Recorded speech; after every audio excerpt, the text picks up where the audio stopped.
Gold is at all-time highs right now. So the big question is it time to sell gold? What's up, guys? Julian here, and I'm actually in Singapore right now because I'm running my Forex Accelerator Bootcamp for my students.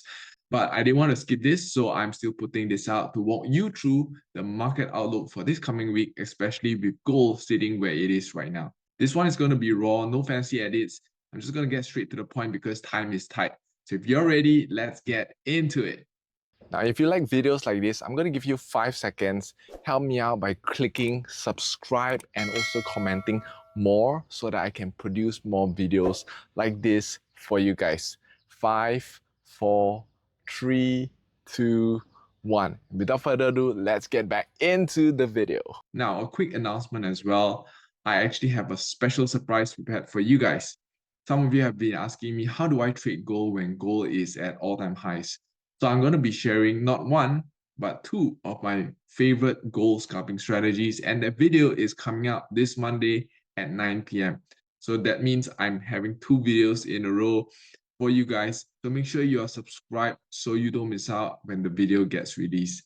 With that said, let's jump straight into the charts. Okay, so let's see why is gold currently going up. As you can see right here, gold has been pushing up really strongly for a very long time, all the way since I would say 2023, 2024, right? You can see it's been pushing up, rallying up non-stop, and right now it is almost reaching $5,000, right? So question people ask me is, should we sell? Should we, I don't know, is gold going down, right? So you need to understand first, why is gold going up, right? Number one is because of geopolitical tensions, right? Every time there is a geopolitical tension, whether is it Trump talking about tariffs, talking about wanting Greenland, all those kind of things, these are what causes people to be uncertain. When there's uncertainty, gold will always be the safe haven that people run to. That's the reason why the gold price keeps pushing up. And countries understand this. Countries like China has been collecting gold for a very long time as well. And this is really pushing the prices up a lot. Now, the thing is that you also need to understand one of the other reasons that gold is going up is because of the US dollar, which is declining. Right? So every time you see US dollar decline, for example, right now we can see that very clearly US dollar is going down, and this causes gold to go up because gold is XAU against US dollar, gold versus US dollar, which is directly opposite each other. If gold goes up, DXY go down, or US dollar index goes down. If US dollar index goes up, gold will go down. So it is a correlation in that sense. So this is one of the reasons. Now, of course, there's other reasons why gold keeps going up as well. Got to do with the economy, inflation, and whatnot, right? But if you ask me if gold is continuing to go up, I would say that as of now, yes, gold still looks very bullish. However, I need to be careful because when there is a continuous push like this for a very long time, there is always going to be a sharper pullback. Right? So you need to be careful because at any time, gold may pull back because people may want to take profits. When the price of gold goes up, those who have been holding gold for a long time will want to take profits. So you need to be careful and ensure that doesn't happen, right? So if you ask me realistically, it still seems like gold can still continue its movement up after the slight pullback. And the nearest area that gold will likely pull back to would be around this area of 4,600-ish. This is a very likely area that gold will go down to if gold does pull back some more. And let me see, is this realistic or not? Right now, gold is almost 5,000, right? Going down all the way until 4,600 would be only a 7.5% or 8% range. It's not too crazy. This can happen. What I'm seeing is that the key area that I'm looking out for is that area, 4,600. If gold does break this area, I'm looking for other areas, so like 4,400 around there. these are very strong areas because this was the last area that gold had a retracement from. You can see right here, gold pushed up and there was a retracement before pushing higher. So this area here was the start or the source of the big push upwards. So this means that there's actually a lot of buyers and sellers interacting at this area. So we look at this area as one of the key areas as well. I would say 400, 500 area, which is actually only just about a 10% decline, 10, 11% decline. This is still something that is manageable. It's not too crazy. So if you're looking to get into gold, I would say hold off for a minute. I'm talking about investing. If you're trading, that's different. But if you're investing in gold, I would say hold off for a minute until gold retraces to somewhere around this area so that you buy it at a more safer area. Because again, you don't want to be caught with your pants down. You buy in at 5,000 because you think gold will continue to go up, and in the end, gold plunge down and you end up regretting it. So this is what I'm seeing for gold right now in a bigger perspective, bigger picture perspective. Now, let's have a look at some of the other news as well. I just want to look at the charts for the MAC 7. Let's start off with the SPY. So right now, you can see that SPY did have a slight retracement. And this is really, really expected because of the tensions that Trump created, okay? I always say that when Trump speaks, all the threats that he gives are usually to make the market shake. And this is actually to the advantage because when people get scared, prices drop, people buy in at this area, price go up again. So you need to be careful that you don't get caught because when prices drop, you get scared and you think that, oh, stock market is going to crash, it's going to go down. But do you know that every time stock market goes down, this is actually an opportunity for you to get in to some stocks, buy at some certain areas, right? So when this retracement happened, this was actually a good area to buy because it was almost approaching this level of support.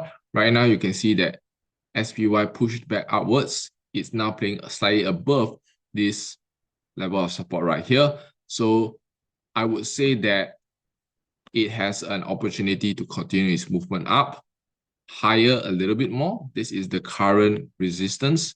So it's likely going to move back up to this level of resistance and decide what's going to happen. If it wants to go up higher, you will need to break this level of resistance first, 695 around that area before it can continue up higher. Now let's look at Apple.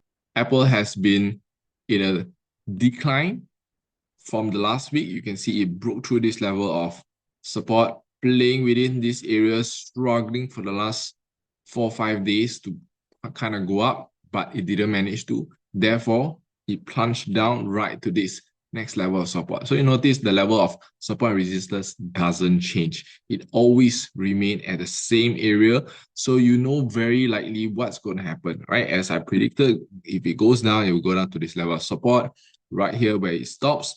Now it needs to decide on what's happening again. If it wants to go up, it has to go up right back to this area and decide on what's happening. If it does continue its way up, then perfect. It will continue to break out head upwards. But if it doesn't, it will actually go down from this area back to this level of support. Now, if it doesn't get to go up, and if it breaks this level of support, the next area that it's going to go down to would be right about this area. Very, very simple. Let's head on over to Meta. So Meta has had a very nice push upwards. You can see right here, it started to decline a little bit, and then right at this level of support, it pushed up, breaking through this level of support, heading to this level right here as it was before. This level is going to be crucial because it has tried many times in order to break it. This one here, try one time. This one here, rejected all the way from the top. Candle close below, so it doesn't count as a breakout. This area here, try to break it again, still has not managed to do it. Now it's reaching this area for the umpteenth time. 1, 2, 3, 4, fourth time. So it needs to decide on whether it breaks this area. If it does, it will continue to be higher. If it doesn't, it's going to come back down to this level of support first before deciding what's going to do. All right, so this is Meta. Next, let's head over to Palantir right here, still playing within this level of support, still undecided on what to do. It did have a slight breakout to the downside, but quickly rejected up from this area right here. So again, it's still looking like it's deciding on what to do, right? Very likely, if it doesn't go up, it's going to go back down to this level of support. If it does go up, it's going to break out, head over to this next level of resistance. Plain and simple. Next, let's look at Tesla. So Tesla, again, still looks like it's playing sideways between this level of support and resistance. Right when it reaches this area, it needs to decide if it wants to go up, it needs to break up above this area. If it doesn't break out above this area, it's going to hit back down to this level of support. So Google, in the last week, touched this level of resistance, basically my take profit area. And right after that, went back down to the support, tried to push up again, didn't manage to break above this resistance, therefore heading down back to this support again. So right now, Google is playing sideways until it makes a decision on whether to break out to the upside or to the downside. Next, let's look at NVIDIA. NVIDIA did have a very nice push upwards. You can see right here, it hasn't been closing as a very strong green candle. Most of it is kind of doji, which means that the buyers and sellers are kind of deciding on what to do really. It's almost equal for the past like 2 days or so, but I will say that NVIDIA does have a chance of heading up to this next level of support. So we shall see what happens then. Amazon also tried to break out of this area, got rejected at this resistance, broke below this level of support, went down to the next support. Right now, heading back up to this level of resistance in order to decide on whether it's continues moving up or it will head back down. By the way, guys, I don't have a mouse, so that's why you can see it's a little bit difficult for me to draw. I hope you don't mind it. Next, I got a request from one of our subscribers, Johnyo2140, who is asking for me to analyze BRKB or Berkshire. Let's head to the charts and have a look. So right now, this is BRKB or Berkshire Hathaway. As you can see right now, Berkshire has actually broken through this level of support. It's heading right now to this level of support, and it's trying to see if it can break. This strong bearish candle seems pretty strong, if you ask me. So we need to see whether in the next week it maintains its push right here to the upside, or if it actually breaks through and hits down to this next level of support right here. You can see that in the previous time, this area was one of the areas that started this push up. So there is actually a very strong support listed right here. So you need to see whether if Berkshire is able to maintain or hold that support. If it doesn't, it's likely going to head down, I would say, right to this next area. So let's see what happens with Berkshire Hathaway. So with that said, guys, I hope that this quick market analysis has been helpful for you. Again, I'm trying to push this out every single week, and this takes me time to edit.